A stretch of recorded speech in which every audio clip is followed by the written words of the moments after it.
CBBC 라디오 오수진의 행복을 여는 아침 2부 시작했습니다. 앞서 예고 드린 대로 2부에서는 다양한 직업군의 현직자를 모셔서 직업에 대한 현실 조언을 들어보는 직업주의보 코너가 준비되어 있는데요. 우리 청취자 보기님들은 어떤 직업이 궁금하실까요? 의견을 보내주시면 저희가 적극 반영해서 섭외해 보도록 하겠습니다. 샵 1053 100원 되는 문자나 무료로 보낼 수 있는 애플리케이션 CBBC 빵 방송 토크로 여러분들의 의견 보내주세요. 자, 곡 하나 듣고 코너 본격적으로 시작해 볼게요. 마이 앤트 메리의 공항 가는 길.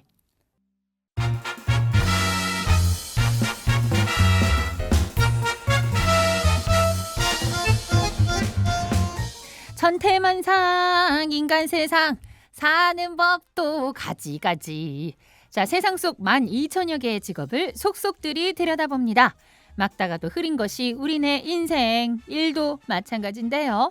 직업의 장점부터 주의할 점, 현직자의 현실 조언까지 오늘 가감없이 들려드리겠습니다. 직업주의보.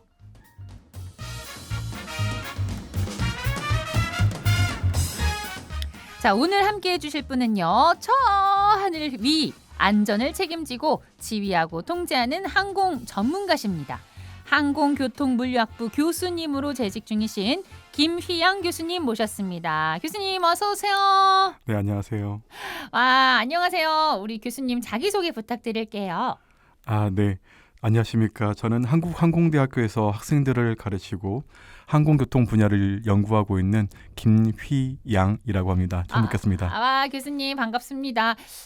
지금 일한 지는 얼마나 되셨을까요?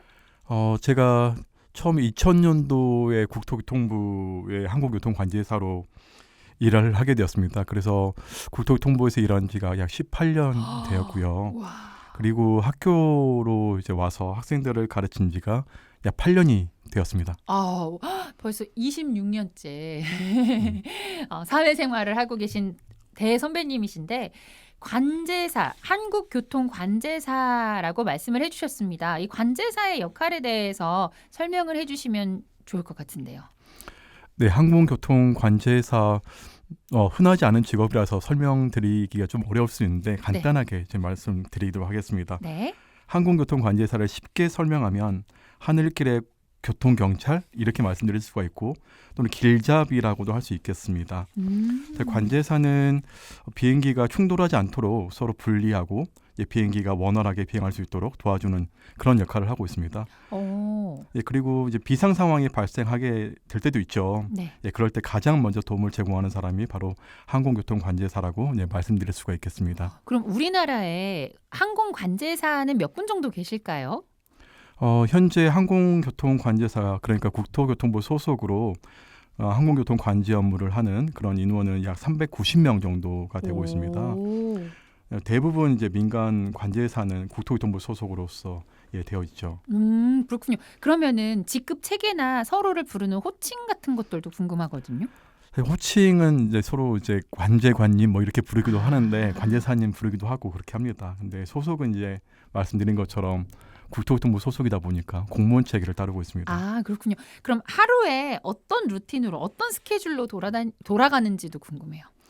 항공교통관제사는 24시간 하늘을 지켜야 되기 때문에 제가 교대 근무로 하고 있습니다. 그래서 시설에 따라 조금 차이는 있어요. 제가 방금 말씀드린 시설이라고 하면 많은 분들이 공항의 관제탑 이렇게 생각을 하실 겁니다. 네. 물론 공항에 관제탑도 있고요. 네. 그런데 이제 공중에 멀리 있는 항공기들은 저희가 눈으로 볼 수 없어서 레이더 화면을 가지고 봅니다. 그래서 레이더 화면을 보면서 비행기를 관제하는 그런 시설도 있습니다. 그래서 시설마다 조금씩 스케줄이 좀 달라요. 그런데 통상적으로는 주간 그리고 야간 그리고 비번, 휴무 이런 형태로 운영되고 있습니다. 그러면 관제사님들은 주로 하늘 뷰를 보게 되시는 건지 눈앞에 어떤 것들이 이렇게 볼 수 있는지도 궁금하거든요. 네, 그 공항 관제탑에서 근무를 하게 되면 굉장히 다양한 뷰를 볼 수가 있습니다. 근데 조금 전에 제가 말씀드린 것처럼 레이더를 통해서 화면에서 보는 경우에는 항상 보는 화면이 레이더 화면을 많이 볼 것이고 레이더 화면에서 항공기들이 동그란 형태로 이제 비행을 하게 되는데 그런 형태를 보게 될 것입니다. 그런데 공항에서 근무하는 이제 관제사 분들 굉장히 다양한 뷰를 볼 수가 있죠. 가깝게는 활주로 그리고 아래에 있는 비행기 그리고 멀리는 인천공항 뷰가 굉장히 좋은데요. 제가 인천공항 말씀을 드리면 인천공항의 관제탑이 제일 높지 않습니까? 그런데 멀리 이제 서해 바다가 다 보이고요. 예, 서해안에 있는 섬들도 다 보입니다.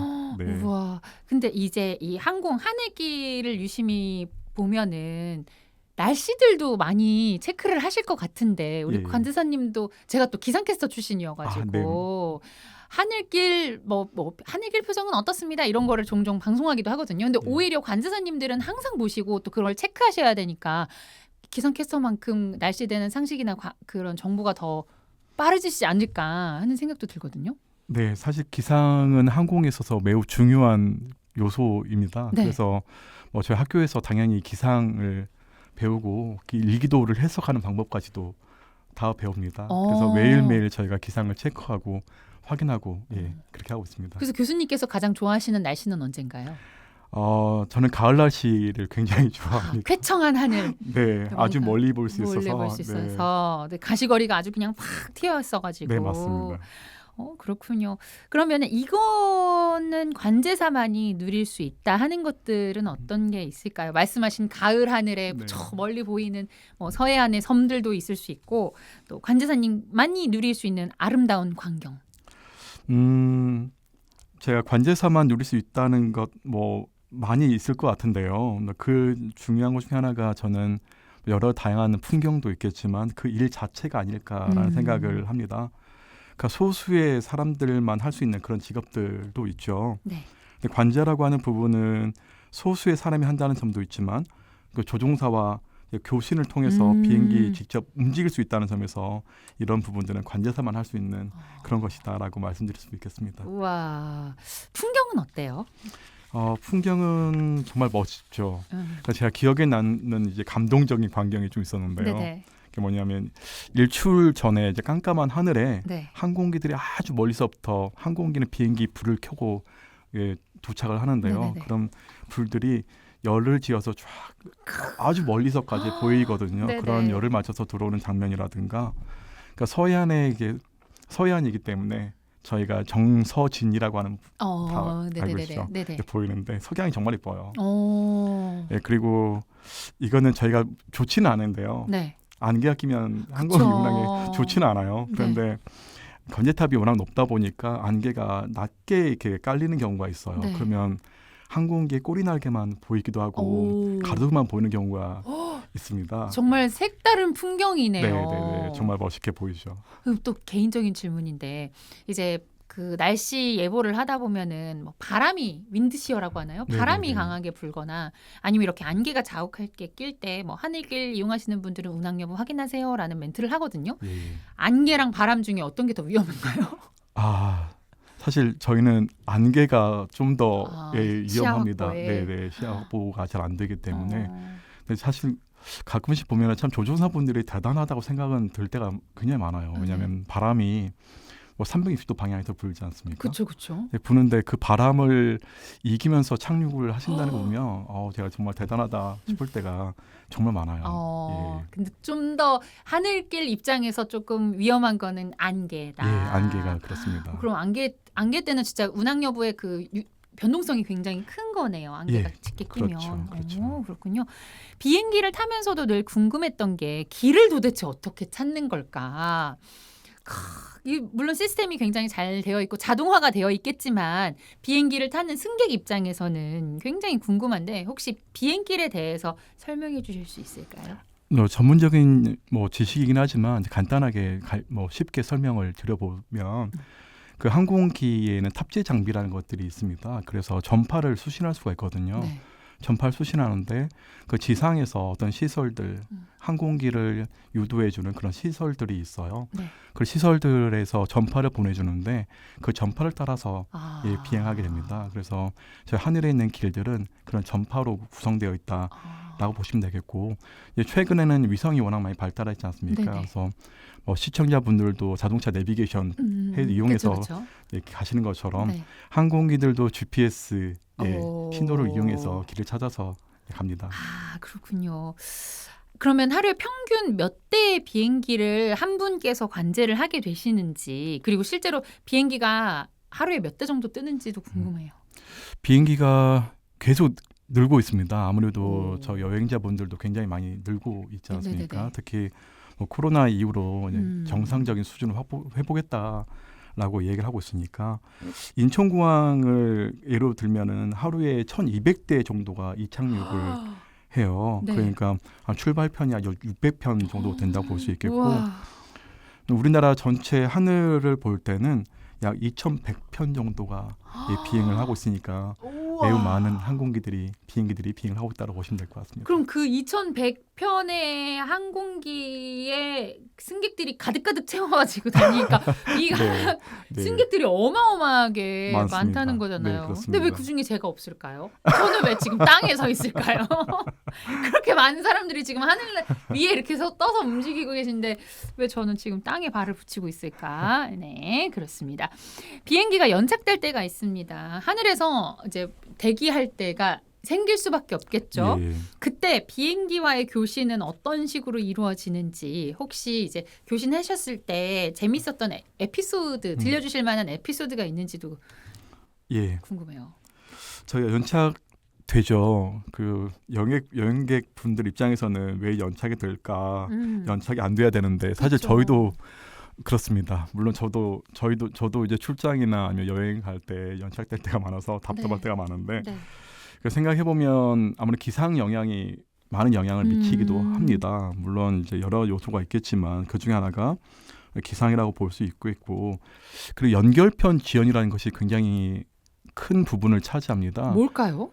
연결편이라고 하는 것이 비행기는 뭐 출발 공항에서 도착 공항에 착륙한 후에 비행이 끝나는 것이 아니라 또 승객을 태워서 다른 공항으로 또 이동을 하고 또 내리고 다시 또 승객을 태워서 또 이동하고 그렇게 비행을 해야 됩니다. 편도로 한 번만 가는 게 아니라 또 갔다가 다른 데로 갔다가 여러 번을 다니는 거군요. 계속 이제 비행을 하다 보니까.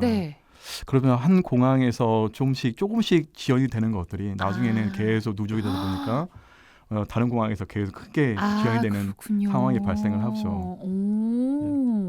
또 하늘에서 되게 둥둥 떠 있을 때는 무섭거든요. 저는 이러면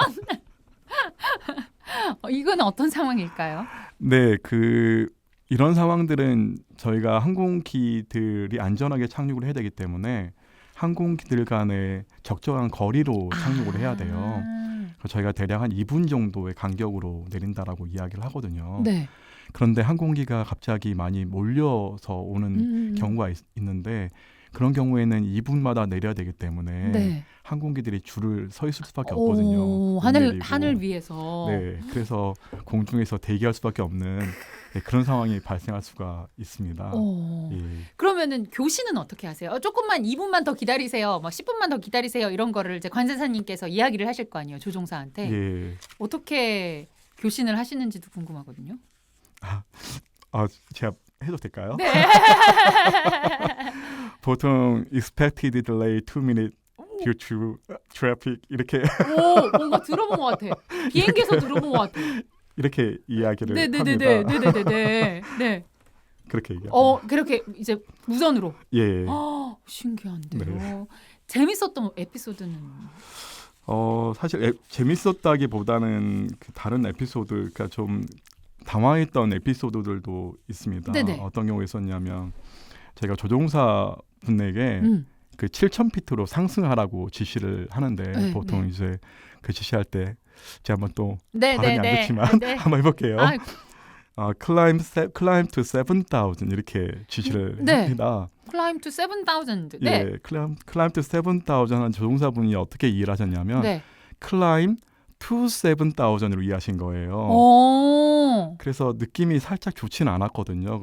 들으면서도. 이게 한번 던지시면 거기서 알아들었다는 걸로 똑같이 그 반복을 하시겠군요. 반복을 해야 되거든요. 그 반복이 약간 애매하게 들리신 거죠. 네. 그래서 느낌이 애매했는데 아니나 다를까 7,000피트가 되었고 7,000피트를 초과하시는 거예요. 계속 올라가. 계속 올라가는 거예요. 그래서 아마 놔뒀으면 27,000피트까지 올라갈 거예요. 아주 쫙. 그래서 급하게 이제 제가 고도 상승을 멈추라고 이야기를 했었습니다. 와. 그래서 그 이후로는 제가 이제 관제 지시를 할 때는 클라임 to 7,000이 아니라 클라임 7,000. 제가 아예 2를 빼버렸습니다. 문법에 맞지 않아도 그냥 네. 아예 헷갈리지 않도록. 네네. 그렇군요. 근데 27,000피트까지 올라가면 어떻게 되나요? 올라갈 수는 있겠지만 그 위에 항공기들이 비행할 때 층층이 비행을 합니다. 7,000피트 비행한 항공기도 있고 8,000피트 비행한 항공기도 있고 하다 보니까 다른 항공기에 위협이 될 수가 그럴 수 있어요. 있겠군요. 예, 그래서 저희가 항상 주시를 하면서 어쨌든 교통 정리를 해야 되는 거니까. 네, 맞습니다. 그렇군요. 좋습니다. 자, 이쯤에서 노래 한 곡 듣고 오겠습니다. 박스탑스의 레터. CPBC 라디오 오수진의 행복을 여는 아침, 항공 전문가 김휘양 교수님과 함께하고 있습니다. 교수님도 이제 뭐 휴가를 가신다거나 아까 출장 가신다고 이야기를 하셨는데 그때마다 비행기를 타시잖아요. 그때 기분이 좀 어떠세요? 이제 이게 관제탑에 있다가 비행기를 탔을 때 기분이 어떠셨어요?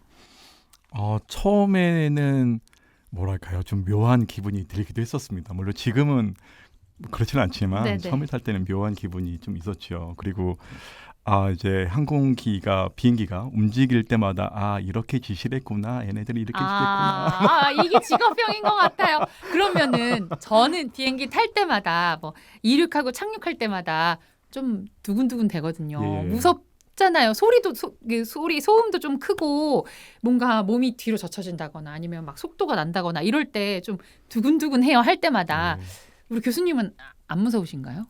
예, 저는 무섭지는 않습니다. 이게 얼마나 안전한지 알고 계시니까 그런 거겠죠? 네, 그렇죠. 아마 다른 모든 교통수단이 다 안전을 최우선으로 추구하는 건 맞는 것 같습니다. 근데 뭐 제가 자신 있게는 말씀 못 드리지만 그래도 항공기가 정말 안전한 교통수단이거든요.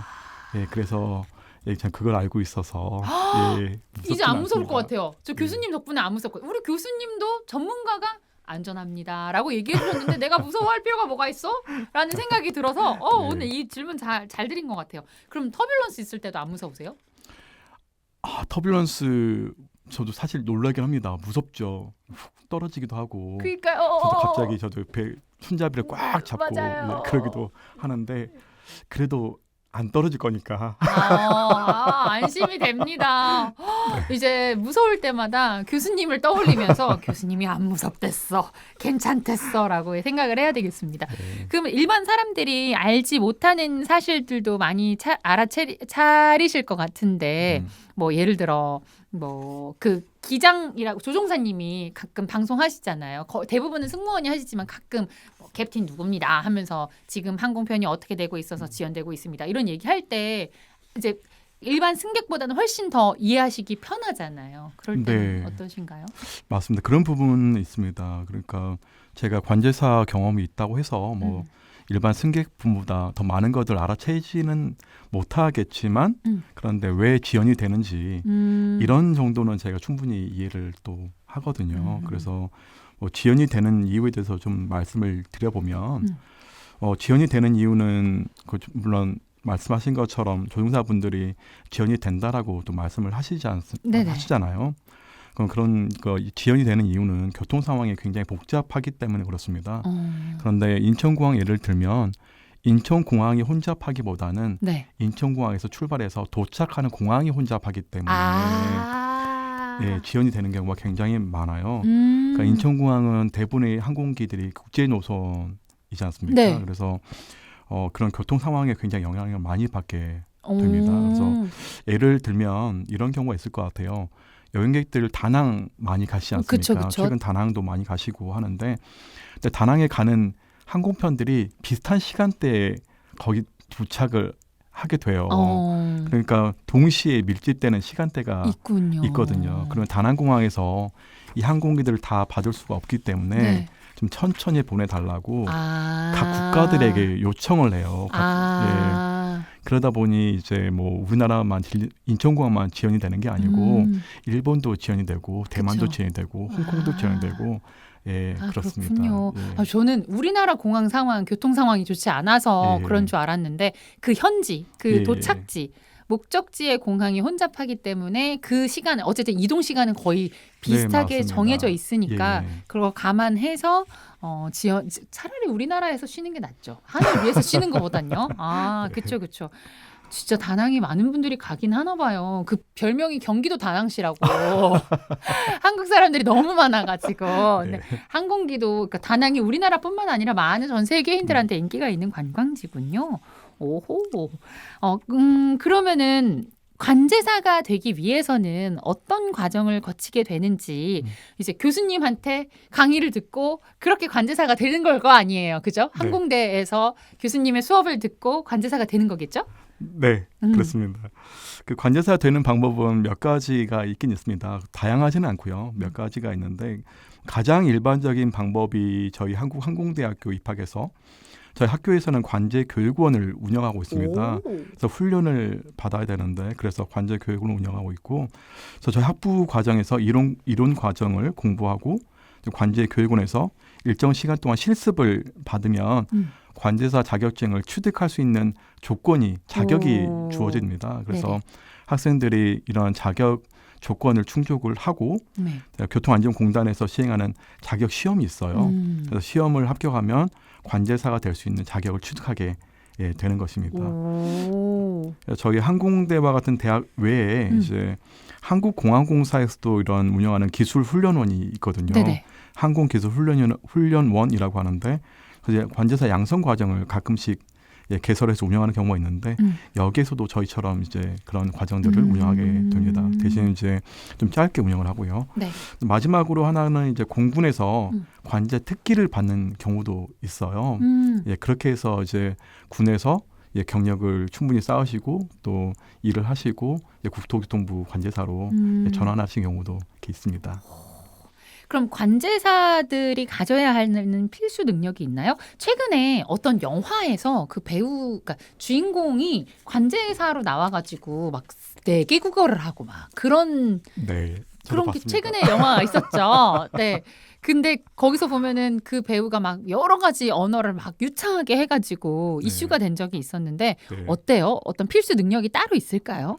저희는 여러 가지 그 조건들이 물론 있습니다. 그래서 가장 중요한 거는 지식, 역량 이런 기술들이 중요하겠죠. 그리고 이거 능력이라기보다는 약간 자질 같은 것도 굉장히 중요하게 생각을 합니다. 예를 들어서 팀워크 굉장히 중요합니다. 왜냐하면 관제사들은 한 팀으로 운영을 하고 그리고 같이 근무를 하기 때문에 팀워크 굉장히 중요하고 순간적으로 판단을 해야 되기 때문에 판단력, 문제 해결 능력 이런 자질도 굉장히 중요합니다. 그래서 저 같은 경우는 이제 저는 개인적으로 겸손이라고 하는 것이 중요한 자질이라고 생각을 합니다. 왜냐하면 아까 말씀드렸던 것처럼 저 2,100대 항공기가 매일 제 하늘에서 비행을 하게 되는데 또 그 안에 승객들이 또 계시지 않습니까? 그쵸. 그래서 절대 자만하거나 절대 오만하거나 관제를 잘한다고 이렇게 방심하면 안 되기 때문에 저는 항상 이제 겸손한 자세가 중요하다고 생각을 하고 있습니다. 네. 그리고 언어는 좀 어때요? 영어 중요하죠. 영어 굉장히 중요합니다. 그래서 저희는 기본적으로 관제사하고 조종사는 영어로 교실을 하기 때문에 영어 굉장히 중요하고 그런데 저희가 일반적인 영어하고 조금은 다릅니다. 저희 영어라기보다는 정해져 있는 용어가 있거든요. 저희들만 교신할 수 있는 용어들이 있어서 그 용어를 가지고 사용을 하고요. 근데 영어도 당연히 중요하죠. 일반적인 영어도 중요하고요. 그래서 저희가 국제민간항공기구라고 유엔 산하에 국제기구가 있어요. 거기서 어떤 국제적인 기준을 만들었습니다. 그래서 그 영어에 대한 구술 능력 증명이라는 걸 받아야 되는데 그걸 EPT라는 용어로 사용하거든요. 그래서 EPT라는 테스트를 받아서 4등급 이상을 받아야 관제를 할 수 있습니다. 요즘 학생들은 워낙 영어를 잘하다 보니까 4등급은 다 충분히 받고요. 어떤 분들은 6등급, 저희가 4등급, 5등급, 6등급 이렇게 받아야 되는데 6등급까지 받는 학생들도 최고급. 최고 등급. 아니 안 그래도 저희 PD님이 우리 교수님한테 노동요 좀 추천해달라고 말씀드릴 때 평소에 영어를 들으신다고 노래 같은 거 안 들어요. 영어 듣습니다. 영어 듣습니다. 그러면 그 관제사 영어 용어 네. 교신 용어 같은 거 몇 가지만 알려주실 수 있을까요? 뭐 쉬운 거 몇 가지만 말씀을 드릴게요. 네. 아까 뭐 climb to 7,000 이런 것도 네네네. 있고 강아지 실할 때는 descend to 7,000 이렇게도 얘기합니다. 내려오라고. 네네 내려가라고 이렇게 하고요. 여러분 활주로에서 이제 많이들 보실 거니까 네. 활주로에서 이륙할 때는 clear for takeoff, runway 33 left 이렇게. 그게 뭐예요? 그게 무슨 얘기냐면 인천공항에 활주로가 4개가 있습니다. 네네. 인천공항은 4개가 있는데 활주로 33 left에서 이륙하라고 하는 그런 짓인데 clear for takeoff, runway 33 left 이렇게. 33 레프트? 예. 뭐지? 활주로가 4개인데 왜 33예요? 33가 330도 방향이라는 이야기입니다. 그렇군요. 각도를 말해서. 그렇구나. 예. 우와. 뭔가 되게 멋있으십니다. 와. 뭐 하나 더 말씀드리면 착륙할 때는 이제 clear to land runway 33 right. 오른쪽 330도. 네. 뒤에 바람을 붙여서 wind 270 at 5 knots 이렇게.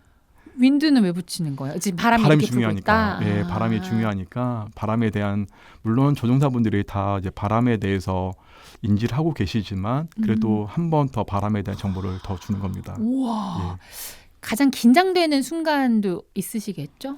예, 아무래도 이제 비상 상황이 발생했다라고 할 때 가장 긴장을 많이 하죠. 네.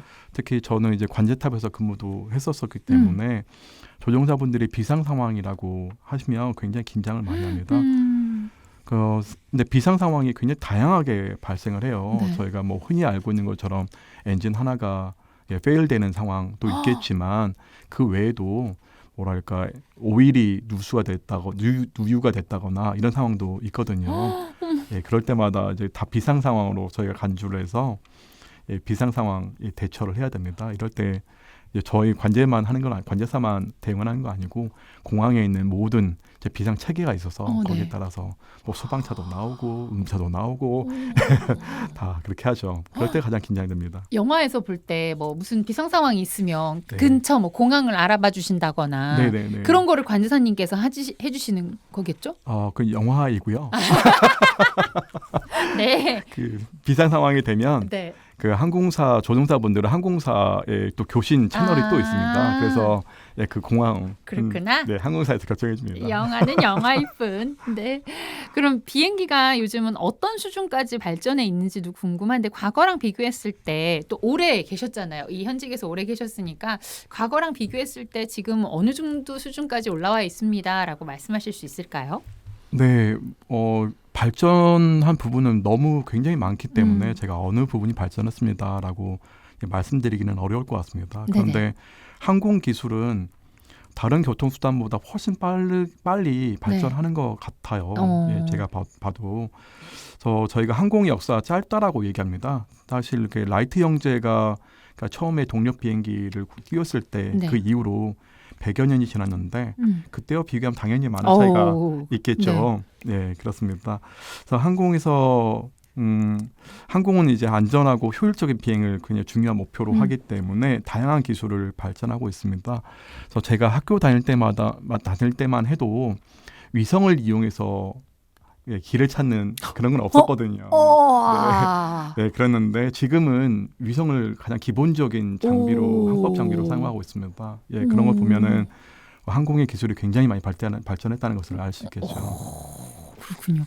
그럼 연구도 많이 하신다고 들었는데 어떤 연구들을 하셨는지 이야기해 주실 수 있을까요?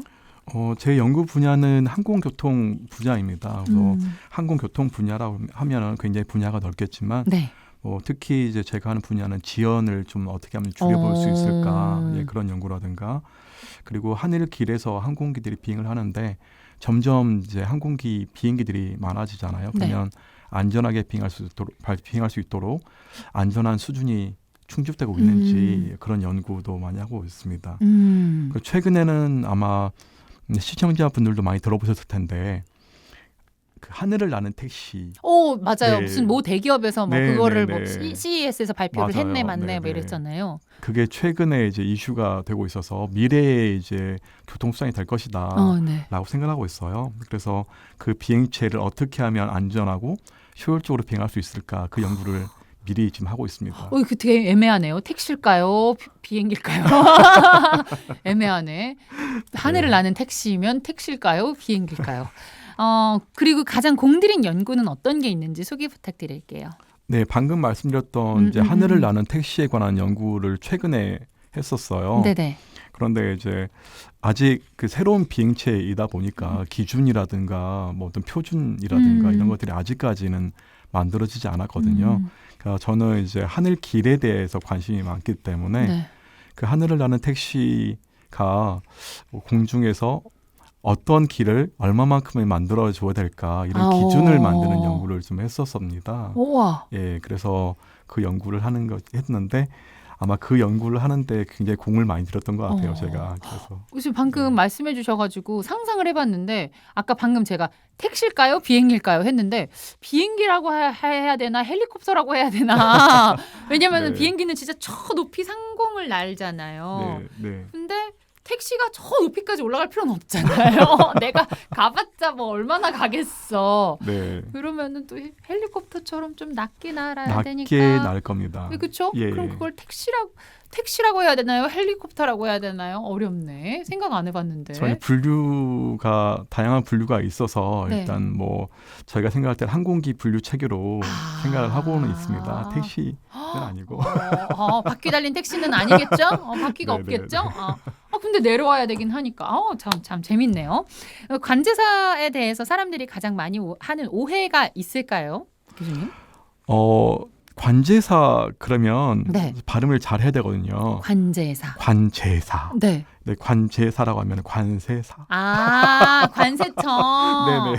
공항과 관련이 되어 있긴 해요. 네, 또. 맞습니다. 그렇죠. 그래서 제가 관제사입니다라고 하면 관세사요라고 이렇게 이해를 많이 하시고 관제사입니다라고 하면은 뭐 하는 거예요? 그럴 수 있을 것 같아요. 네, 여쭤보시거든요. 그러면 저는 공항에서 항공기, 비행기를 이착륙할 수 있도록 관리하고 합니다라고 하면은 그러면 공항공사에서 근무하시는 거네요라고 또 물으세요.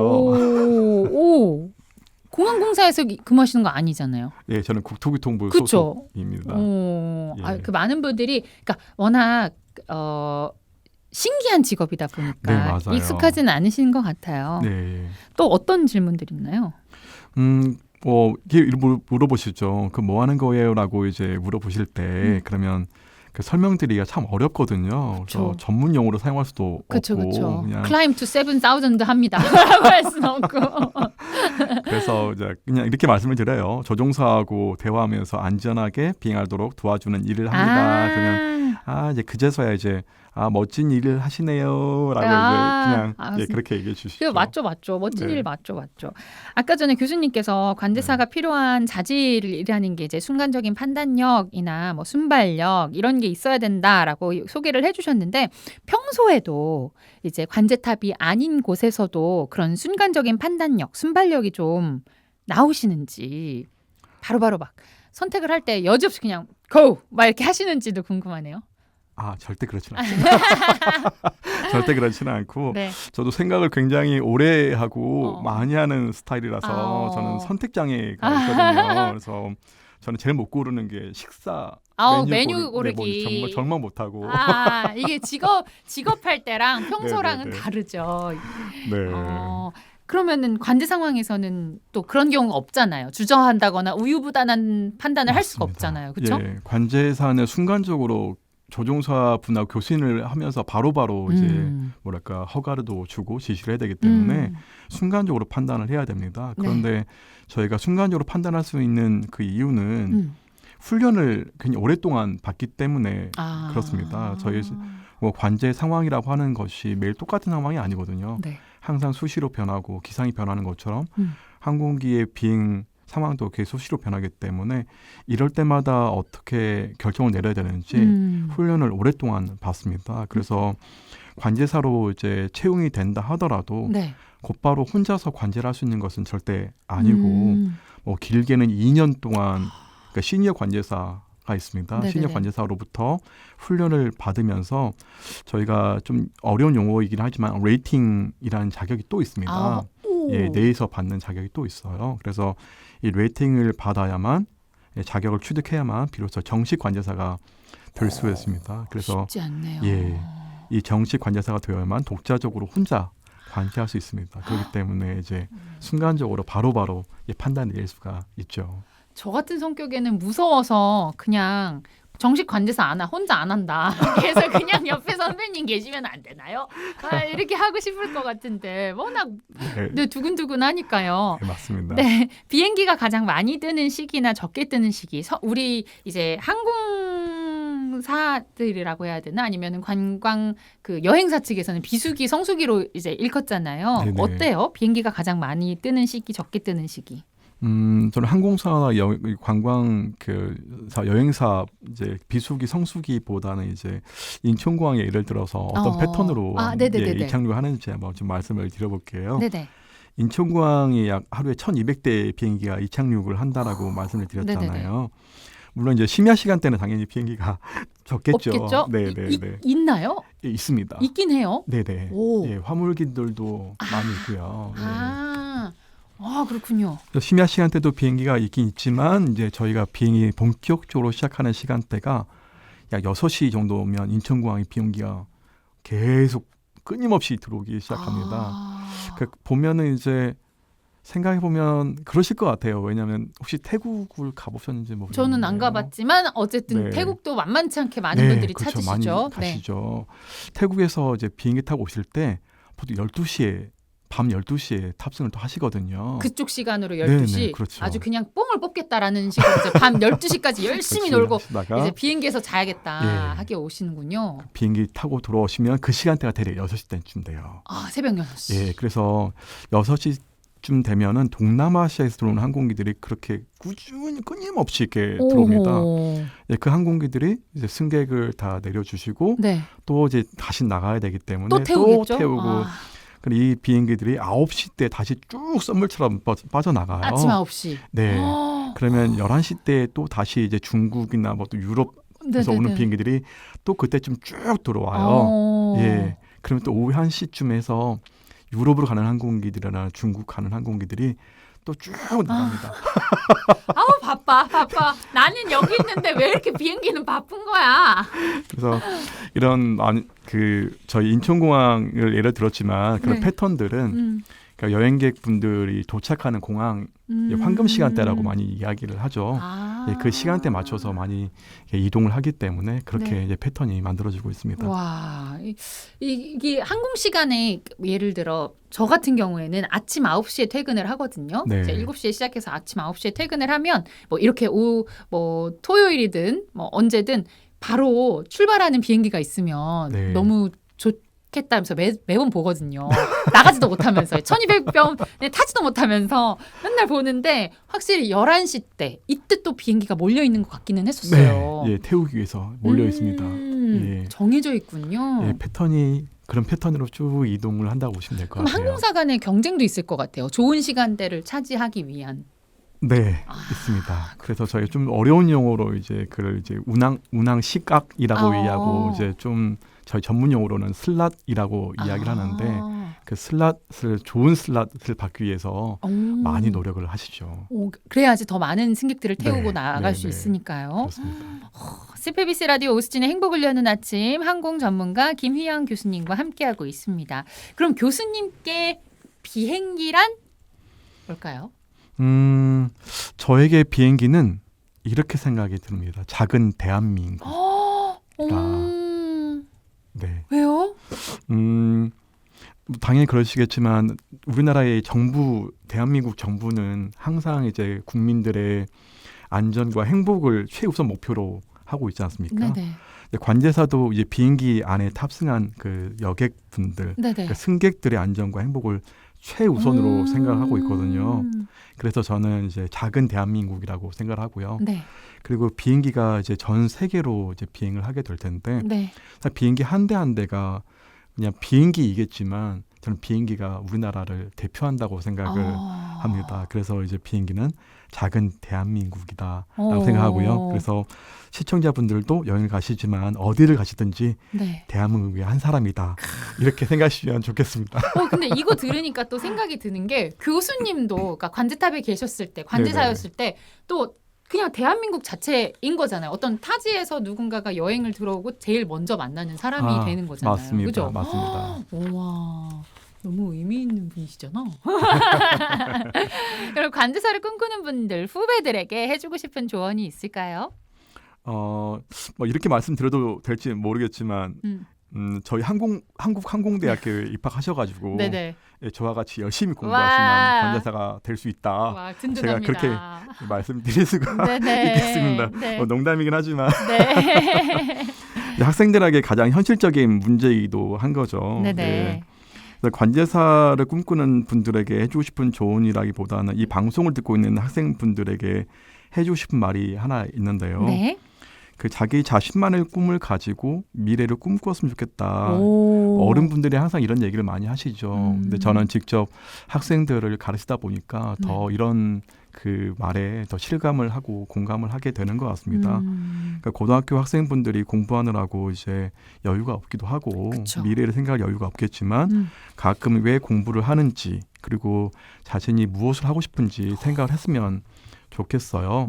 이제 많은 학생들이 성적에 맞춰서 대학에 입학하면서 대학에 입학한 후에 이제 진로를 찾으려고 하다 보니 찾지 못하고 방황하는 경우가 종종 있는 걸 보게 됩니다. 그래서 가능하면 대학 진학 전에 미리 꿈을 찾았으면 좋겠다. 예, 그 말씀을 드리고 싶네요. 되게 교수님 같은 말씀이셨습니다. 이제 제가 아까도 드렸던 질문인데 이제 비행기 탑승에 대해서 막연하게 공포감을 갖고 계신 분들이 계시잖아요. 승객들 중에 사고 위험을 줄이기 위해 뭐 관제탑이나 조종사들은 어떻게 일을 하고 계신지 어떤 대비책들이 있는지 알려주시면 조금 안심이 될 것 같거든요.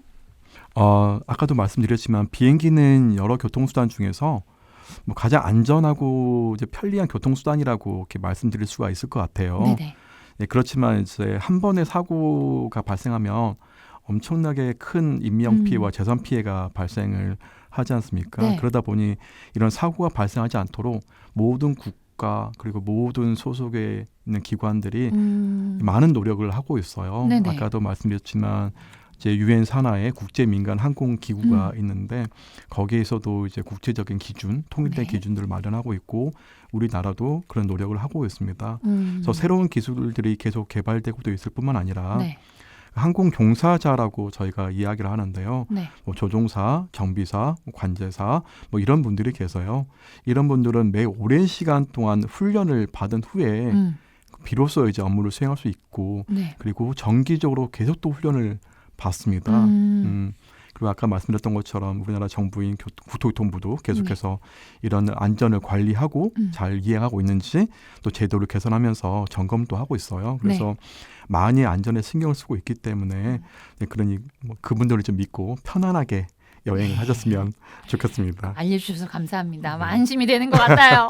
관제사가 누릴 수 있는 복지 자랑 좀 해주세요. 사실 자랑할 만한 게 많지가 않아서요. 왜냐하면 그 체계가 그 대부분의 민간에 있는 관제사분들은 국토교통부 소속이라서 딱히 복지가 없습니다. 일반 공무원들하고 같고요. 그래서 복지라기보다는 뭐 즐거움은 있을 것 같아요. 그러니까 항상 여행을 가시는 분들, 그러니까 여행을 못 가지만 공항에서 주는 그 기분을 느끼기만 하는 거군요. 본인 여행을 못 가지만 그래도 여행을 꿈꿀 수 있고 뭐 새로운 세상이 있구나 이런 꿈꿀 수 있다는 거. 그리고 공항에서 여행을 떠나는 분들이 항상 즐겁잖아요. 그렇죠. 같이 즐거워지는, 같이 설레어가는 그런 즐거움이 복지라면 뭐 복지라고 할 수 있을 것 같습니다. 재밌습니다. 그러면은 저희 가장 중요한 질문 드리고 싶은데 관제사 이 직업 사람들에게 추천한다 안 한다? 저는 추천을 합니다. 합니다. 네. 그 관제사로서 보람이 있어요. 뭐 직업이라고 하는 건 다 소명이라고 하지 않습니까? 그래서 소명이 있고 제가 학교에서 학생들을 가르치는 일도 당연히 소명이라고 저는 생각을 합니다. 그래서 관제사도 이런 소명이 충분히 있고요. 그래서 힘들고 어렵기는 하죠. 근데 보람이 다른 어떤 직업보다 크다라고 저는 생각을 합니다. 뭐 급여도 중요하고 뭐 복지도 중요하고 하지만 그래도 관제사로서의 이제 보람, 여행객들의 행복과 안전을 책임진다는 그런 보람, 우리나라의 항공교통의 발전을 책임진다는 그런 이제 보람이 있기 때문에 그래서 저는 관제사로 그 추천을 꼭 드리고 싶습니다. 네. 좋습니다. 마지막으로 방송을 듣고 계신 청취자분들께 하고 싶은 말이 있으시다면요?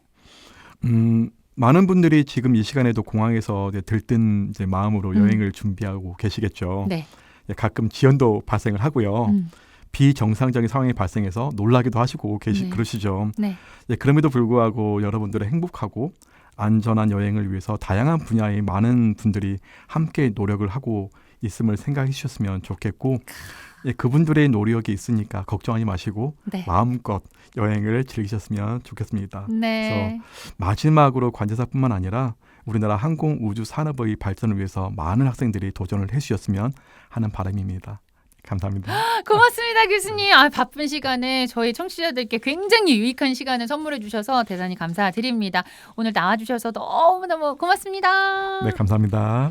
네, CPBC 라디오 오수진의 행복을 여는 아침 오늘 방송 여기서 마무리하겠습니다. 마지막 곡으로는요. 거북이의 비행기 들으면서 설레는 마음으로 끝곡 드리겠습니다. 여러분 오늘도 함께해 주셔서 감사드리고요. 오늘도 가슴 뛰는 하루 보내세요. 두근두근.